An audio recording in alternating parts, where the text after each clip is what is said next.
Hebreos 11, 1 y 6. Dice: es pues la fe, la certeza de lo que se espera, la convicción de lo que no se ve. Y el versículo 6 dice: pero sin fe es imposible agradar a Dios, porque es necesario que el que se acerca a Dios crea que le hay y que es galardonador de los que le buscan. Este mismo pasaje, en la versión de Dios habla hoy, dice: tener fe es tener plena seguridad de recibir lo que se espera. Es estar convencidos de la realidad de cosas que no vemos. Y el versículo 6 lo dice así: pero no es posible agradar a Dios sin tener fe, porque para acercarse a Dios uno tiene que creer que existe y que recompensa a los que le buscan. Amén. Sin fe es imposible agradar a Dios. Sin fe es imposible agradar a Dios. Y nosotros podemos tener hoy la seguridad, porque lo dice la palabra de Dios, que aquellos que se acercan a Dios creyendo en Él, el Señor los premia. La fe es tener una firme expectativa de que Dios cumplirá todo lo que nos prometió. ¿Cómo podemos demostrar nosotros que realmente tenemos una fe verdadera? Cuando creemos que Dios cumplirá sus promesas a pesar de que todavía no vemos lo que Él nos prometió. Cuando nosotros confiamos en las promesas del Señor y en su palabra, a pesar de que no lo vemos.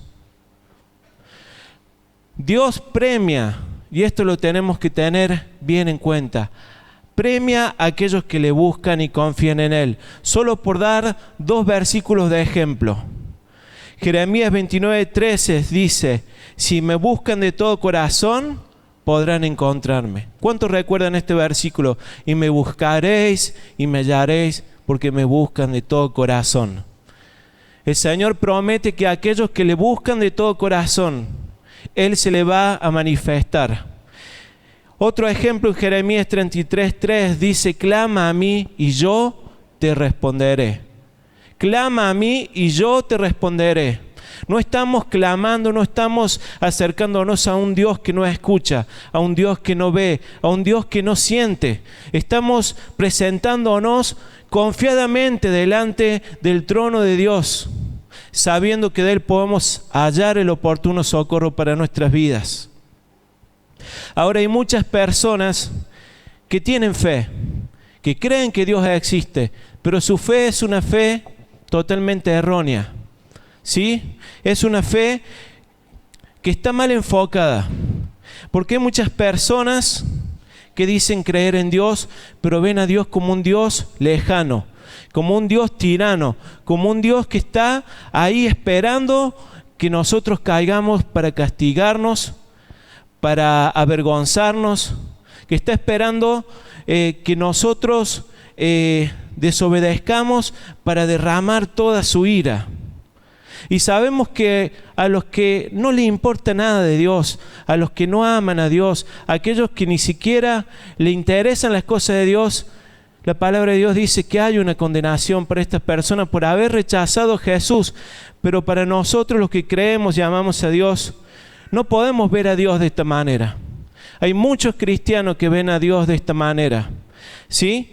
Y lo peor de todo es que aún con esta visión tratan mal a sus propios hermanos.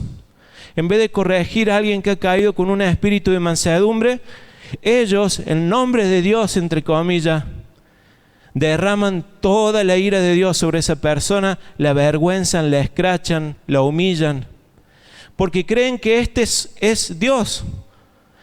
Pero estas personas que ven a Dios de esta forma, como un Dios lejano, no saben o no se han dado cuenta que bueno es Dios y para siempre su misericordia. Amén.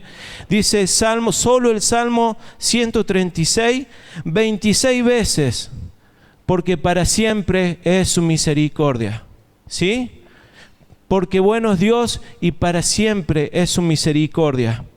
Y ahora esta misericordia y esta bondad de Dios se vio manifestada en la vida de Jesús. Dios mismo hecho hombre, vino a esta tierra a mostrar la bondad y la misericordia de Dios a las personas. Y lo hizo a través de milagros. Cada vez que nosotros leemos en los evangelios que va a suceder un milagro, siempre, pero siempre encontramos antes la frase, y Jesús tuvo compasión de ellos. Y mirando las multitudes le tuvo compasión. Y Jesús tuvo misericordia, porque vemos allí el carácter de Dios. Ahora, en todos los milagros que nosotros encontramos que Jesús hizo, en todos los milagros, el factor común para que ese milagro pudiera desarrollarse fue la fe de las personas que creyeron en su poder. Fíjense, hay un caso en el cual Jesús no pudo hacer milagros. Y Jesús tenía poder para hacer milagros, y era Dios y tenía autoridad. Sin embargo, dice que la gente que había crecido con él en Nazaret, sus parientes, los del barrio, no creyeron en él. Y Jesús dice en Marcos 6:5, no pudo allí hacer ningún milagro, salvo que sanó unos pocos enfermos poniéndole sobre ellos las manos. De ahí sale la famosa frase que no hay profeta en su tierra. ¿Sí? Jesús no pudo hacer milagros allí en ese lugar porque la gente era incrédula, porque no creían en Él, porque no creían que Él era el enviado de Dios y que Él tenía poder. Pero nosotros sabemos que ante cualquier problema, ante cualquier dolencia, ante cualquier enfermedad, ante cualquier circunstancia, podemos acudir a Dios, porque Él nos prometió que si clamamos a Él no iba a responder. Amén. Él es un Dios cercano. Él es un Dios que se compadece de nuestras debilidades. Él es un Dios que está siempre, pero siempre a disposición nuestra. Él dice, búsquenme mientras estoy cerca. Búsquenme y me van a hallar si me buscan de todo corazón. Dios puede responder a nuestro llamado de auxilio solo si nosotros ponemos nuestra fe en Él. ¿Cuántos creen esto? Amén. Yo quiero compartirte 2 milagros que Jesús hizo.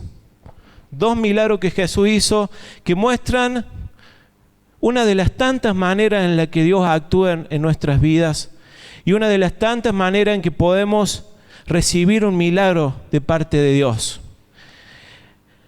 El primero lo hizo a Bartimeo. Podemos decir que este fue un milagro instantáneo. En Marcos 10, 46, 52 encontramos el relato donde dice que Jesús fue a Jericó y saliendo de la ciudad con sus discípulos y con un montón de gente que lo seguía, vieron a un hombre que se llamaba Bartimeo al costado del camino, ¿sí? Acostado en su túnica, sentado en su túnica, mendigando. Esta era la condición de Bartimeo. En los tiempos de Jesús, ser ciego no era fácil, porque ser ciego tenía todo un simbolismo espiritual y aún todo un simbolismo social que acarreaba. Un ciego era para las personas alguien que había sido maldecido por Dios. De hecho, vamos a ver que en una ocasión los discípulos le dicen a Jesús de un ciego, ¿quién pecó, este o sus padres? Y Jesús le dice, no pecó ni este ni sus padres, es para que la gloria de Dios se manifieste. Pero para la sociedad de los tiempos de Jesús, un ciego era un pecador. Era una persona que Dios había desechado y no había por qué ayudarla, si en definitiva se lo merecía. Esta era la forma de pensar de las personas. Así que Bartimeo estaba condenado a mendigar de por vida. Estaba condenado a recibir limosna. Era lo único que él podía hacer. Era lo único que él podía pensar para su futuro. Estar tirado al costado del camino esperando que alguien le dé lo que le sobraba. Sin embargo, el versículo 47 dice que Bartimeo oyó que Jesús pasaba por ese lugar y comenzó a dar voces y a decir, Jesús, Hijo de David, ten misericordia de mí. El 48 dice, y muchos le respondían para que se callase. Le reprendían para que se callase. Pero él clamaba mucho más, Hijo de David, ten misericordia de mí. Entonces Jesús, deteniéndose, mandó a llamarle. Y llamaron al ciego diciéndole, ten confianza, levántate, te llama. Él entonces, arrojando su capa, se levantó y vino Jesús. Respondiendo Jesús le dijo, ¿qué quieres que te haga? Y el ciego le dijo, Maestro, que recobre la vista.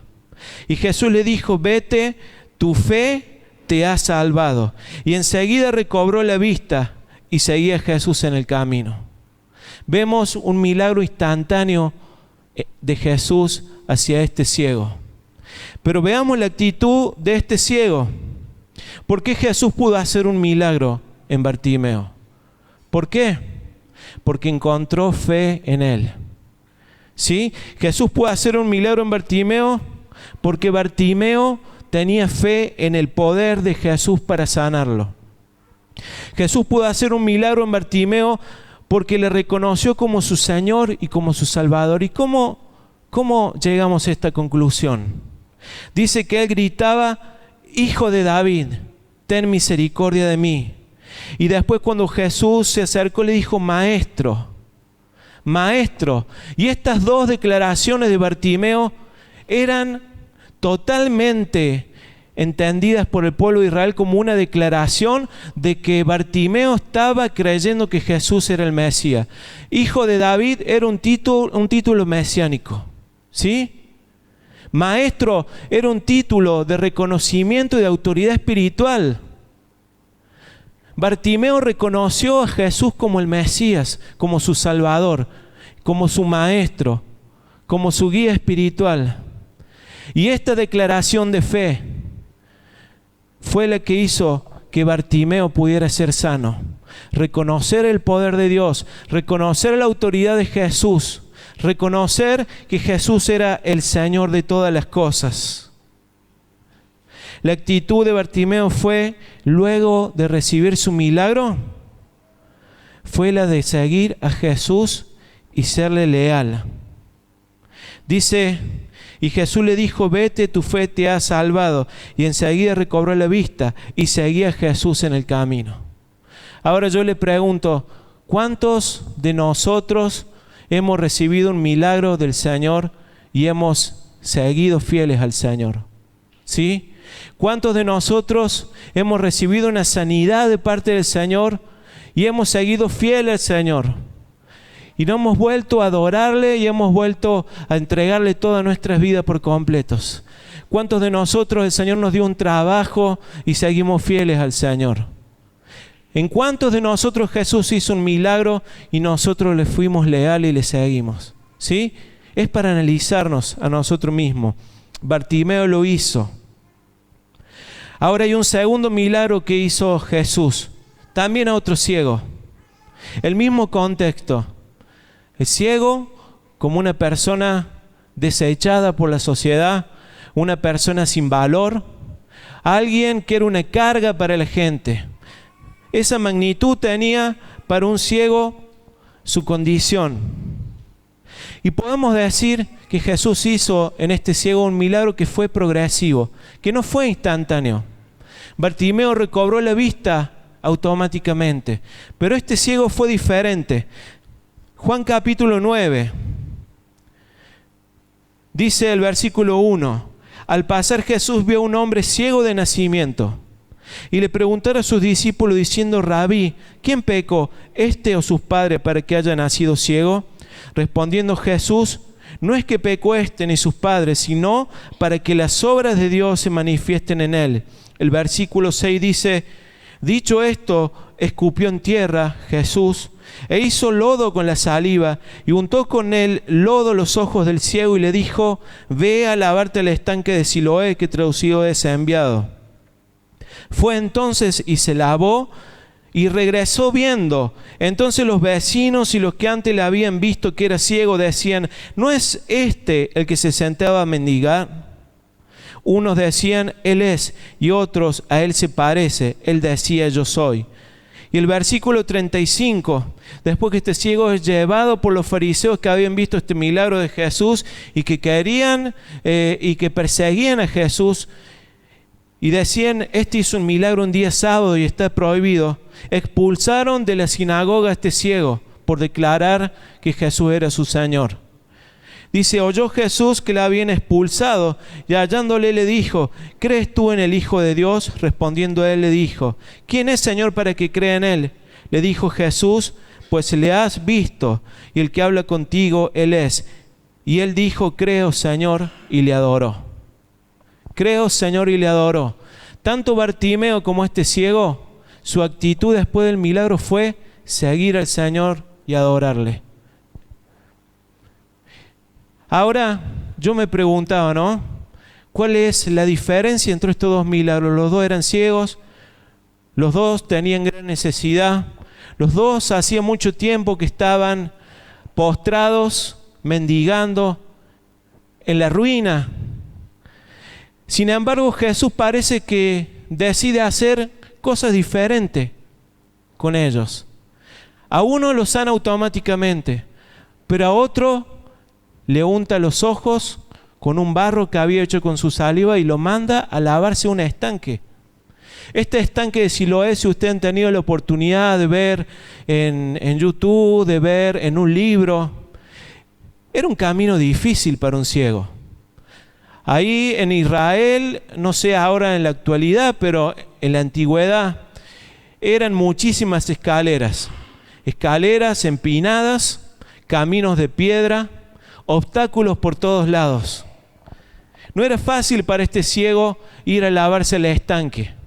¿Por qué Jesús no lo sanó automáticamente? ¿Por qué no lo sanó instantáneamente?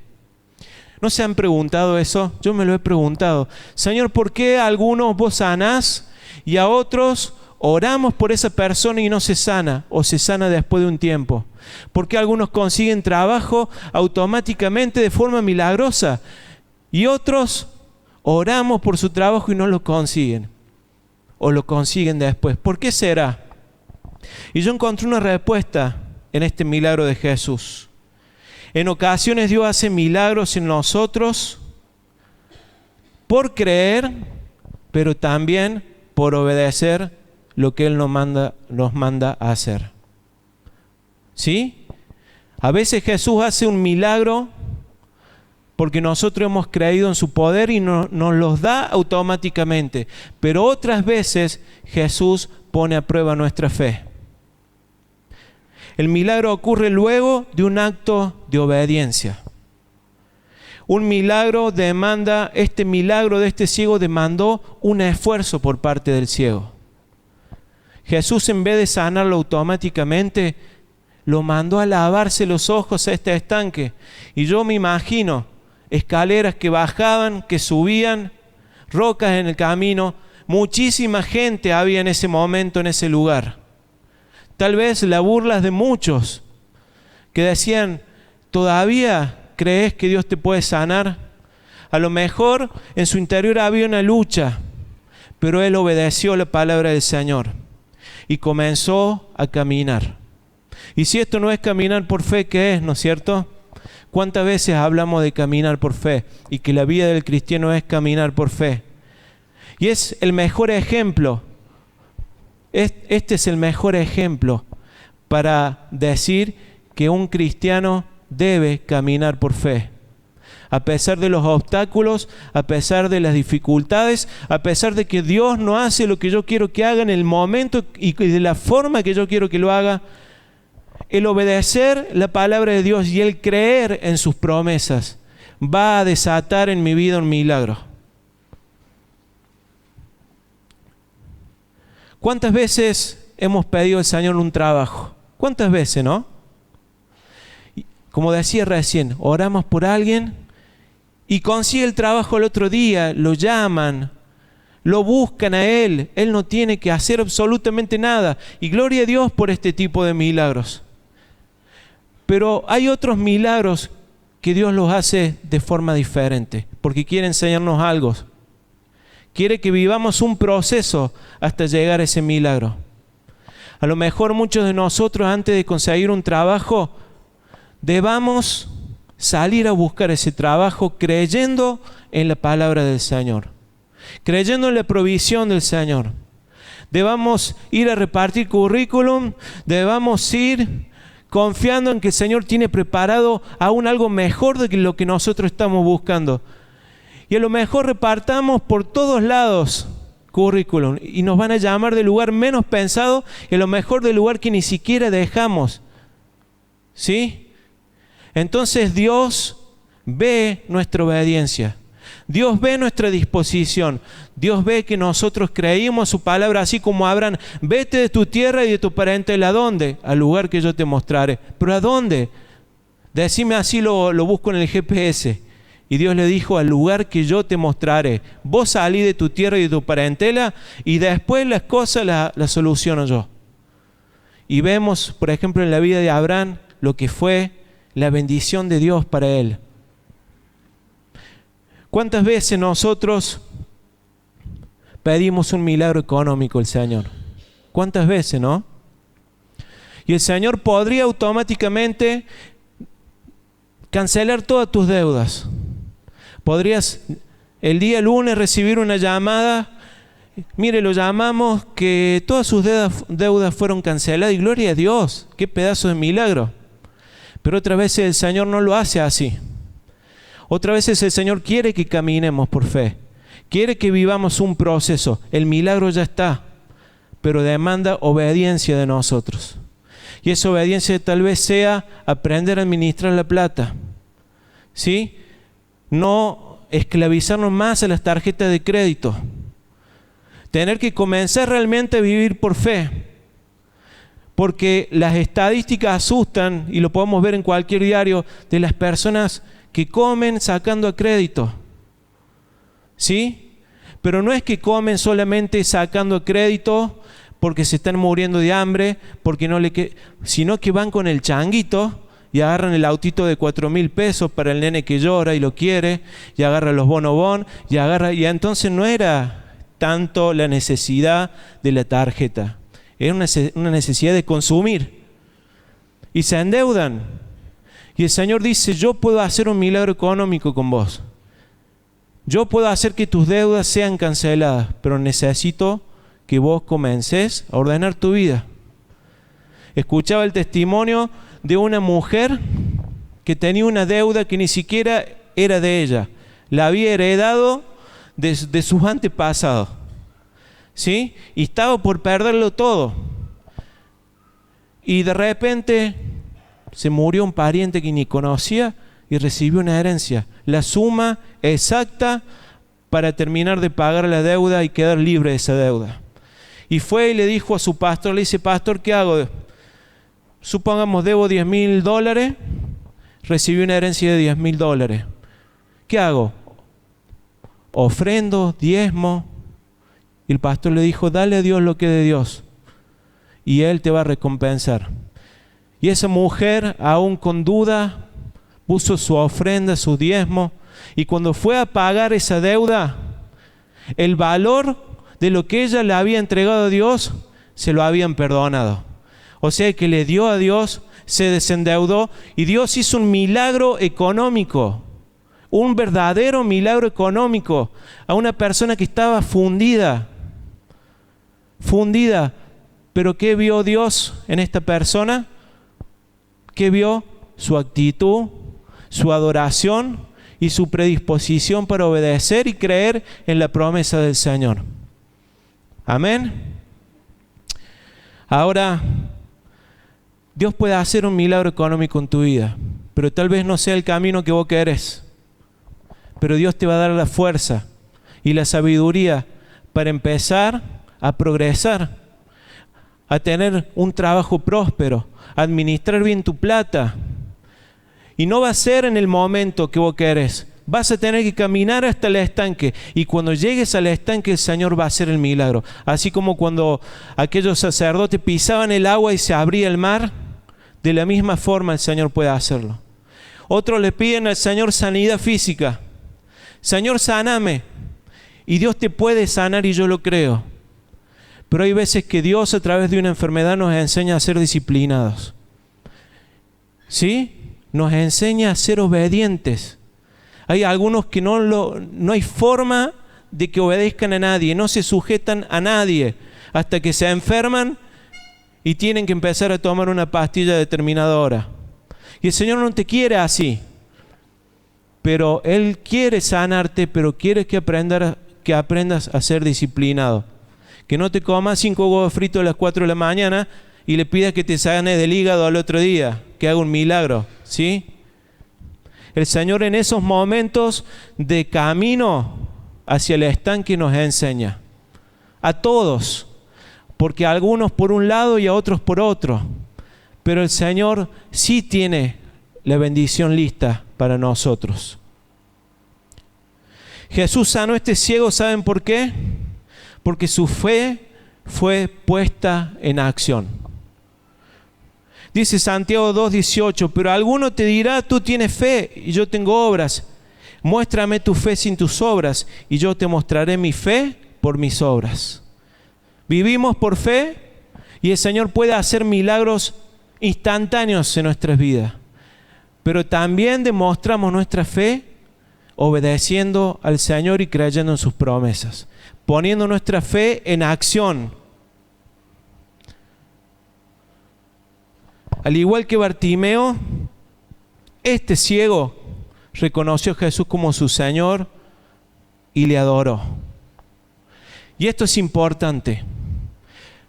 El Señor tiene un milagro para tu vida. Lo tiene, hermano. Tenés que creerlo. Tenés que creerlo. Yo no sé cómo actuará el Señor en tu vida. Tal vez lo haga de forma instantánea. Tal vez lo haga progresivamente. Pero allí está el milagro. Allí está esa liberación que tanto necesitas. Pero luego de que el Señor haga un milagro en tu vida, tenés que volver a adorarle. Tenés que volver a adorarle. Tenés que entregar tu vida al Señor, porque Él se lo merece. Y el Señor te va a prosperar. Y el Señor te va a ayudar, te va a dar la salida a tus problemas. ¿Sí? Pero vos tenés que adorar al Señor y rendir tu corazón a Él. Es un mensaje medio raro, ¿no? Porque yo podría decir, vamos a orar y ahora todos van a recibir un milagro. Y le estaría mintiendo. Porque dijimos que hay factores que producen que el milagro sea hecho. El primer factor es la fe en el Señor. Pero el segundo factor es también la obediencia al Señor. Amén. Y este mensaje es un mensaje práctico. Mucho más no puedo decir yo. Están los ejemplos en la Biblia. Y si no tenés fuerza, el Señor te la va a dar. Y si tenés que caminar hasta el estanque, el Señor te va a guiar y el milagro va a ser hecho. En ambos casos el milagro llegó luego de que los ciegos se pusieron toda su confianza en Jesús. En ambos casos el milagro fue acompañado de adoración. Como dije recién, no sé cuál es ese pedido que le estás haciendo al Señor. No sé cuál es esa deuda, esa enfermedad, esa dolencia, esa esclavitud aún a vicios. Pero el Señor quiere hacerte libre en esta noche. Y depende de que vos creas a su palabra. Dice Romanos 8:28. Para los que están pensando lo que yo pensé al leer esto. Más sí, entonces ¿qué chiste tiene el milagro si no es instantáneo? ¿Sí? Para eso me esfuerzo yo, busco yo trabajo. No. Eso también es un milagro. Porque el Señor tiene mejores planes de lo que vos tenés. El Señor tiene mejores pensamientos para tu vida de lo que vos puedas imaginar. Por eso no es un milagro a medias, un milagro hecho con mi esfuerzo. Va a seguir siendo un milagro porque va a ser mejor de lo que imaginas. Vas a tener una mejor familia de la que imaginas. Vas a tener un mejor trabajo, un mejor sueldo de lo que imaginas. Y va a ser con la fuerza del Señor y no con tu fuerza. Tené esto presente. Dice Romanos 8:28. Y sabemos que los que aman a Dios, todas las cosas les ayudan a bien. Esto es, a los que conforme a su propósito son llamados. ¿Cuánto aman a Dios en esta noche? ¿Cuántos aman a Dios? ¿Sabes lo que dice la Biblia? Y sabemos que los que aman a Dios, todas las cosas le ayudan a bien. Todas las cosas le ayudan a bien. No creas que el Señor se le escapan detalles. No creas que el Señor te podría haber sanado, podría haber hecho un milagro instantáneo y se acabó el problema. Capaz que te sana y no vuelves más. ¿Sí? Capaz que te da trabajo y no vuelves más. Capaz que te hace libre de una adicción y no oras más porque te sentís fuerte.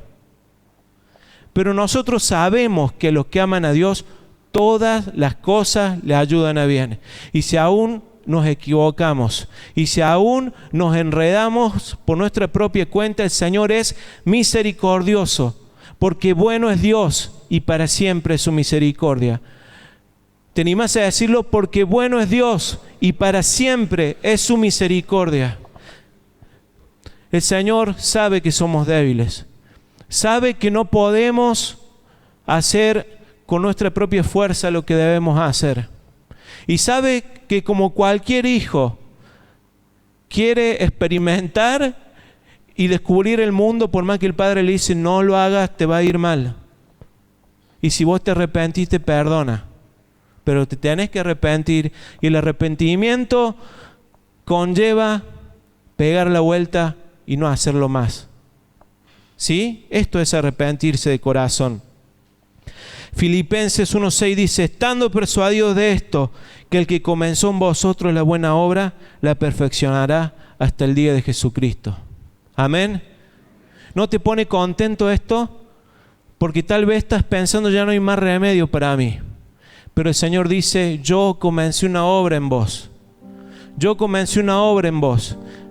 Y a medida que vos pongas tu fe en mí y me obedezcas, yo te voy a ir perfeccionando día a día. Y voy a ir perfeccionando esa obra que estoy haciendo con vos. Ahora estamos dispuestos a confiar en Dios, a poner nuestra fe en Dios y por sobre todas las cosas obedecer a Dios. ¿Sabes cuál es la consecuencia de esto? Un milagro de parte del Señor. Es un milagro que el Señor ya tiene. Es una nueva vida en Cristo. ¿Sí? Es una nueva familia. Es un nuevo porvenir. Dice Salmos 37. Deleítate a sí mismo en Jehová y Él te concederá las peticiones de tu corazón. Encomienda a Jehová tu camino, confía en Él y Él hará. ¿Quién lo va a hacer? El Señor. ¿Qué debemos hacer nosotros? Encomendar nuestras vidas. Confiar en el Señor y Él lo hará.